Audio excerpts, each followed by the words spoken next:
feels so dramatic wearing a coat inside, but today is quite possibly one of the coldest days we've had all winter, and we've had a very cold winter. And I would put the heating on, but it just feels like a waste of money. It's like the principle of it all. I don't want to spend money on warm air when I could just like bundle up. So don't mind me in my winter coat filming this video. Hello, how are you all? I hope you guys are all having a fantastic day or night whenever you're watching this. If you're new here, welcome. My name's Ella. Welcome to my little corner of the internet. It's a fun time around here. I am 28. I live in Adelaide, South Australia with my husband and our 2 dogs. I do a lot of lifestyle content, a lot of vlogs, although I haven't been vlogging at all really in the last few weeks, which we'll get into. And I do some budgeting and personal finance videos. Every month I sit down and do a monthly reset. I go over my budget from the previous month, reflect, set a new budget, look at my goals from the previous month, debrief a little bit, and then set some new goals and intentions. I'm also filming this on the 1st. I don't know when this is going live, but the 1st of this month I'm filming this. And so this is very real time and I really, really need this. I guess we'll just get into it. Honestly, let's just debrief about June.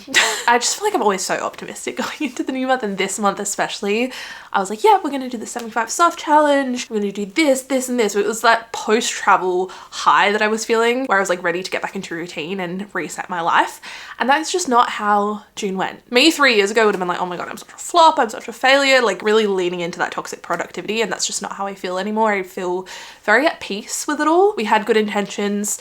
There are just some months like this and we just need to accept and move on. And like the month as a whole was like a good month. Work-wise, I have some incredible opportunities that have come up. I got to spend a lot of time with my friends and my family. And even though I spent half of this month sick, I feel like I had a really strong start with the 75 soft challenge and just getting back into a good routine. In terms of achieving goals and doing what I set out to do, this month wasn't great for that, but it wasn't a bad month. I don't think reaching goals and ticking things off is necessarily a marker for a great month. Like I feel good within myself, which I think is the most important thing.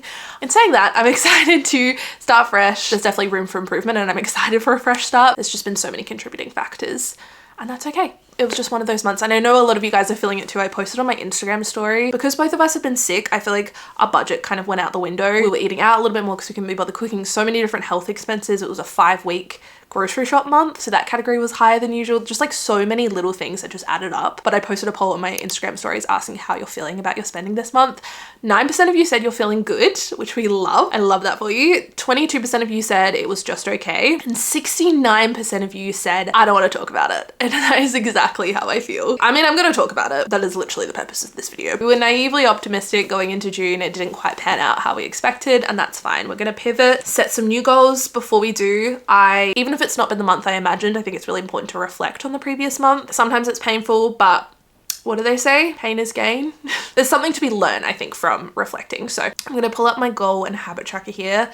As always, I have this link down below. It's from CoPlanner. You can bundle it with the budget spreadsheet I use as well. I like to break up my goals into different categories. So in June, for my personal goals, I wanted to read 2 books. I read 1.5, but not quite 2. We did try a new bar and restaurant, and we also had 2 date nights. So not too bad, 67%. For health and wellness goals, I wanted to successfully complete the first 30 days of 75 soft.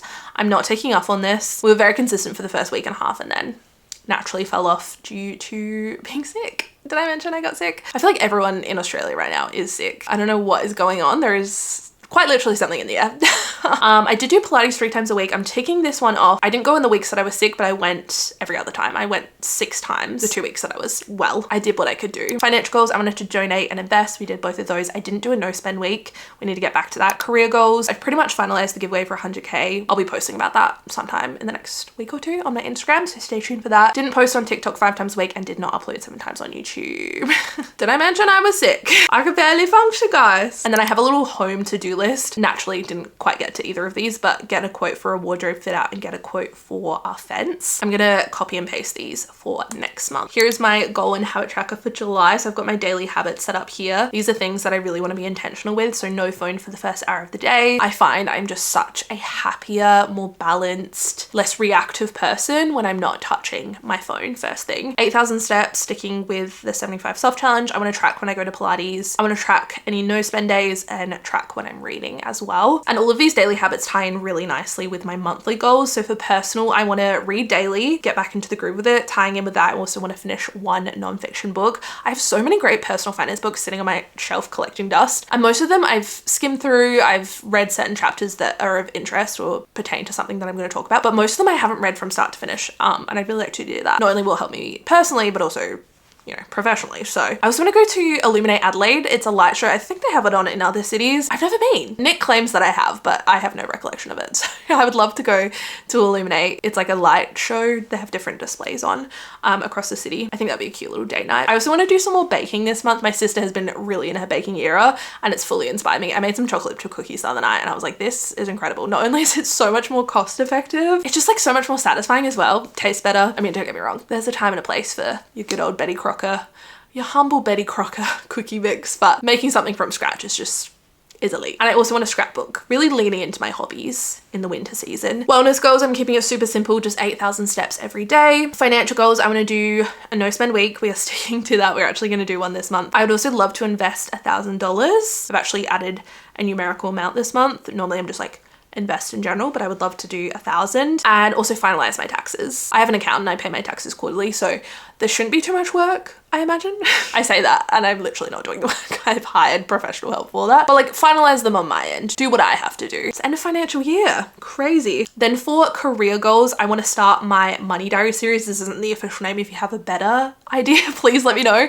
But I've been talking about doing this for ages and I just need to get the ball rolling, so that's why I'm putting it out there. I want to start a series where you guys submit your budget, your expenses, your income, and then I budget on your behalf. That just sounds so fun. I think it will also add a nice point of difference to my content. I'm not naive to the fact that my financial circumstances have changed substantially in the last 18 months. And even though I've come from humble beginnings, a lot of people don't see that and they just see where I'm at now, which is fair. Like, you don't have to know my whole financial journey. I'm always in two minds. Honestly, I go back and forth every few months being like, nah, I've had enough. I can't be dealing with the mean comments. And I've really thought about it a lot recently, like the benefits and the pros of being so honest and like raw and vulnerable with our finances. Like, I really share the nitty gritty numbers and I've shared them for years. And I think it's hard because I know the people that have been following me for years and have seen like, you know, us in the trenches, like you've really seen the growth. But I have to remember there are some people that are literally joining me now in the present, and it's really easy to see our financial position now, which is so privileged. I'm not denying that at all, but to see that and be like, oh, you're so out of touch. This is so unrelatable. I don't know. I don't know if there's a way that I can still share what I do, but in like a more private way so I don't get those comments. But then I'm like, why? Why am I giving in to the literally two mean Karens on the internet that I'm just mean? I always preach about financial transparency and opening up that conversation around personal finance. The more conversations we have around personal finances, the more we know, and the more we know, the better off we're gonna all be. So I feel like I'd be doing myself a disservice and just be like hypocritical. I don't know. That's just like how I'm feeling right now. I'm going through it, feeling vulnerable in the personal finance space, and it's largely not really on YouTube. It's more so TikTok and Instagram. Anyway, I need to focus on all the beautiful positive messages and comments I get and block the haters. Going back to my goals, I want to post the 100k giveaway this month. I want to film a mid-year reset. I've done these for the last few years and they're just such a great way to check in on our finances, check in on our yearly goals, and just recenter ourselves for the second half of the year. I also want to get back into posting more consistently on Instagram and TikTok. I've kind of fallen off with this with being sick, so getting back into my posting schedule, and also share, hopefully this month, I want to share an exciting project that has been going on behind the scenes. Not to be that girl being like, yeah, just working on something really exciting, can't share it with you quite yet. I'm gonna be that girl, sorry.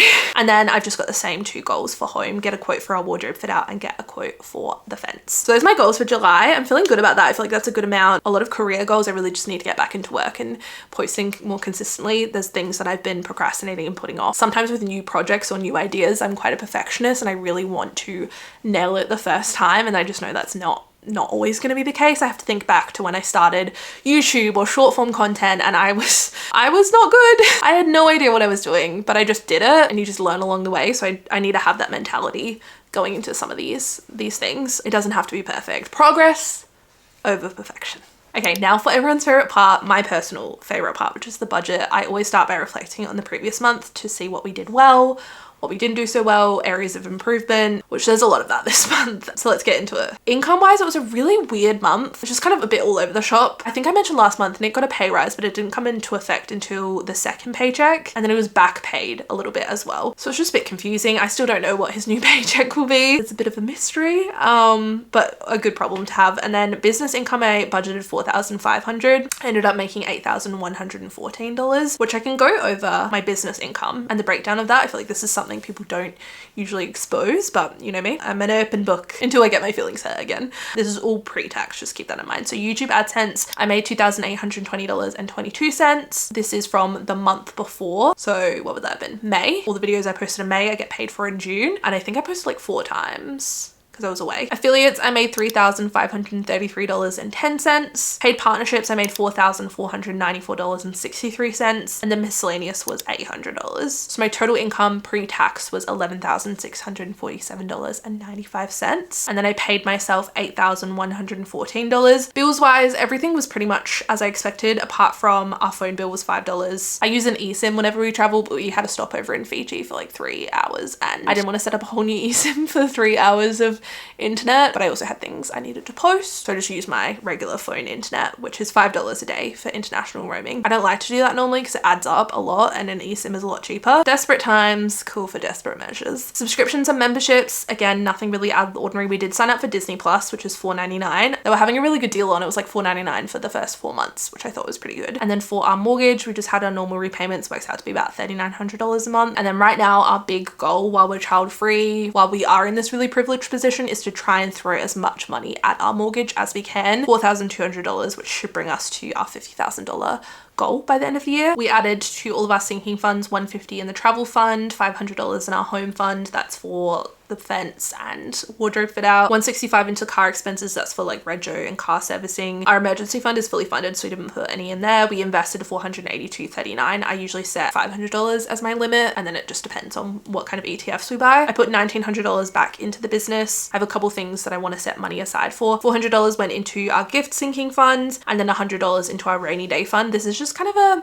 fun fund. I know some people call their emergency fund a rainy day fund. They're two different things for us. Emergency fund is purely for emergencies, whereas rainy day fund is for not a specific goal, but if there's anything that pops up that is maybe a little bit more expensive or we haven't truly budgeted for it. I find because we're so focused on achieving our financial goals, that's when we do spend outside of our normal spending, there's a lot of guilt associated with that. So it's like a guilt-free fund. Then for our variable expenses, this is where it gets ugly. I ended up upping our budget to $750 for groceries because I realized it was a 5-week month. We go grocery shopping usually every Monday, but we went 5 times this month, just with like how the weeks worked out. We try and stick to $150 every week. We spent $193.88 on petrol, $322.60 on the dogs. They both had a grooming appointment, and then we also had to get new dog food. They have 2 different dog foods at the moment because Elsie's still a puppy, so I cannot wait for the day she is on adult food, and then we just have to worry about buying a bag at a time. It just feels a lot easier. Health, I budgeted $300. We ended up spending $766.87. Like I said, I've been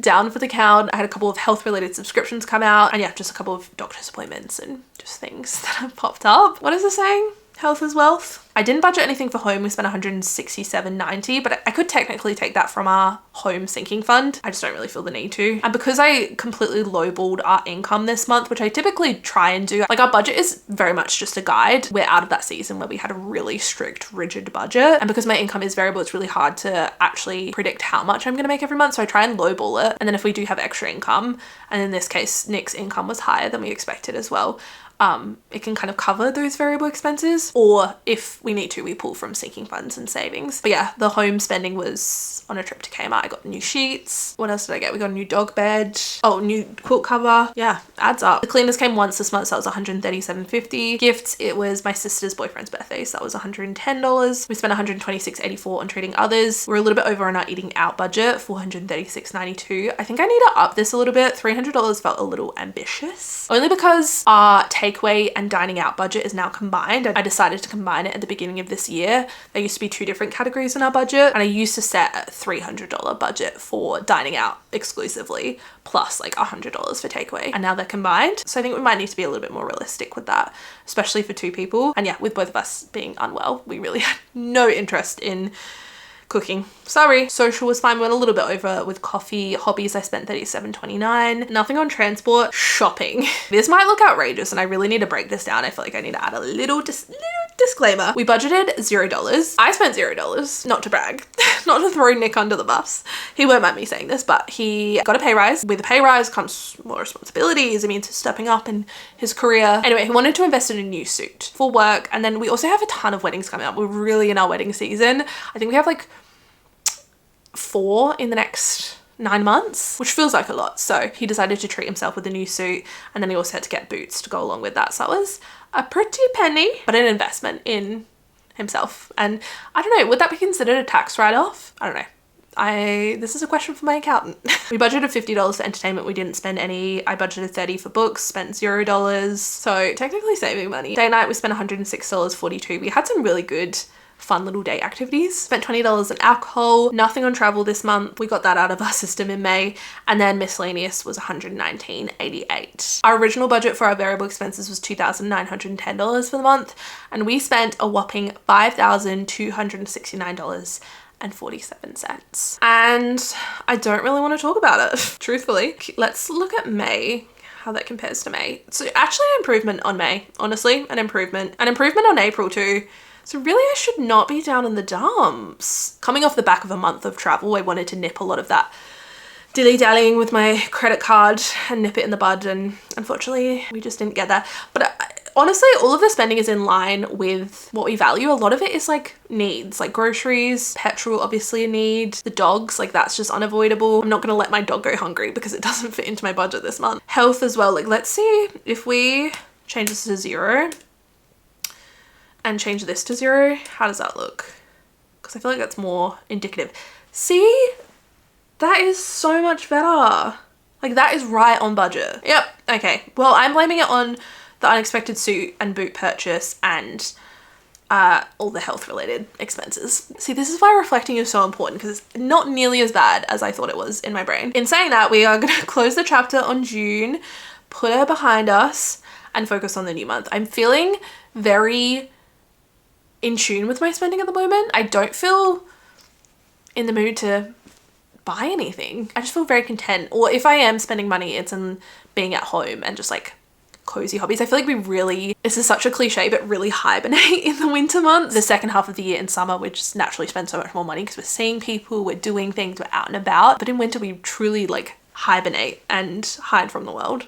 That's kind of how I'm feeling right now. As always, you guys know the drill, or maybe you don't. We're starting with the income. So I'm adding in Nick's paydays.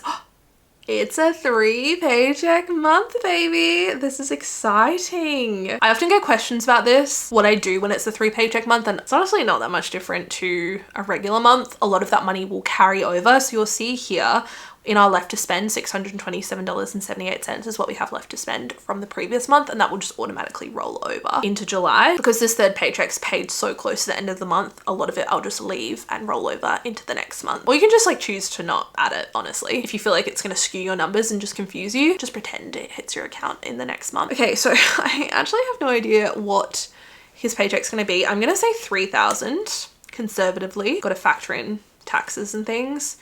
3,000, and then my business income I was just add it as the first. And let's actually have a look. I've added the expected figures to my business tracker for July. Okay, this month is potentially going to be a really big month. I'm expecting around $23,500. 3,000 of that is from YouTube AdSense, 5,500 from affiliates, and then 15,000 from paid partnerships. Of course, that's a pre-tax number, so I like to conservatively set aside 35%. We'll go 40% actually, because it's a new financial year. So what's that? 23,500 take 40%. That's $14,100. And then for whatever reason, if all of that money doesn't hit my account, I like to lowball it even further. So I'll say around 10,000 this month. And then that gives us a bit of wiggle room in our budget. Oh my God, 30,000? Settle down. Okay, so July is looking like a crazy month. That is crazy. I'm in a very reflective mood. I've been looking back a lot at my old budgeting videos, which I look like an actual baby, and I sound like a baby, but it's so fascinating and so humbling to see where I was, to see this version of myself that was so scared, but also so hopeful and so motivated, and to be where I am now and be like, we did it, like we are there. And it's just insane. I feel so much gratitude. Anyway, gratitude doesn't pay the bills. Let's talk about bills. I'm just gonna copy and paste these over from last month. You guys know the drill. I think our phone bill has actually gone up indefinitely now that we mention it. Let's look. I got an email, sneaky little email, and I don't really know what I'm paying for. Nothing in terms of service or like product has changed, but I think it's just like cost of living, improving services, yada yada yada, whatever they say. Okay, so $8 increase. I also need to update our private health insurance. Previously, we both had extras covered, just extras, which is $76.29, a pretty reasonable amount. We're really fortunate here in Australia. We have a really good public health system. However, there is the Medicare levy and there's the Medicare levy surcharge. So if you earn over a certain amount, there's like a percentage that you have to pay. We had to pay it last time we did our taxes, and it's a considerable amount when your income is over the threshold. I guess to encourage you to use the private health system and take the pressure off the public health system because you can afford it, which makes sense. I get it. So we've been meaning to do this for a while. I finally did it the 1st of this month. I was like, I'm sorting it out. I'm adding hospital cover to our insurance. So we have a new premium. It's a lot higher than what it was, but it means we now have hospital cover plus extras, and come tax time next year, we shouldn't have to pay that surcharge. They also have some really good deals on right now. If you've been umming and ahhing about getting private health insurance, obviously look into it yourself. I actually find it really confusing. There's just so many different options, so many different companies to choose from, so many different variables, things that are covered, things aren't, percentages. Like, I just find it so confusing. I found one that I felt comfortable with, and they did 12 weeks free, which is a nice added bonus. So our new monthly premium for both of us will be $294.81. Health is wealth, baby.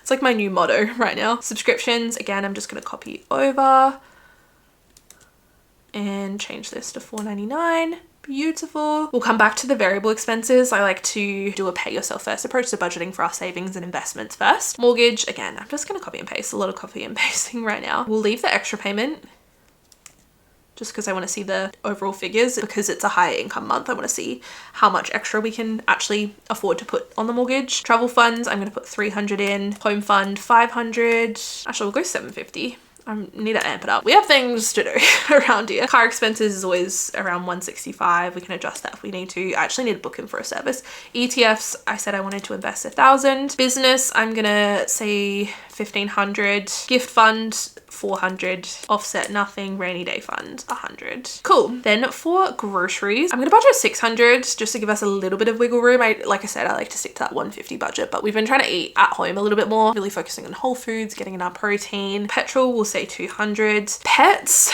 can't tell you what these girls need, but they always need something, so we'll say 100. Health, again, 500. Big focus this month. I want to keep that category realistic. Home, we'll go 150. Cleaners, 275. It's my mum's birthday this month, so I'm going to budget $200 for gifts, 150 for treating others. I'm going to up our eating out budget to 400. That's $100 a week between us both. I feel like that's a good amount. We are very much in our hibernation era, so I'm not sure how much socializing we're gonna do, but we'll say 150. I'd like to stick to $100 for coffee. We were pretty close to that last month. We've been making the most of Miss Breville. Hobbies, 50. Transport, 50. Shopping, we really shouldn't need anything, but I'll say 100. Entertainment, 50, or actually maybe 100 if we want to do Illuminate. Books, 30. Date night, 75. Alcohol, 25. Nothing on travel, and then we'll go 75 for miscellaneous. That's $3,330. How much does that give us left over? $6,095. Keeping in mind this paycheck will come through the end of the month and we'll probably have to cover some expenses in August. So I'm gonna say, I normally try and have an every dollar budget, but we'll just do $4,200 as an extra payment. And then that leaves us with a buffer of $1,895.96. Gorge. Is there anything I'm forgetting? I don't think so. That is our July budget. Feeling actually really good about it. As always, thank you so much for resetting with me and listening to me yap. It is not something I take for granted, and I appreciate you being here each and every month, every single video. If June wasn't your month, I hope July is, and I'm sending you all so much love. Thank you so much for watching, and I'll see you very soon for another video. Bye guys.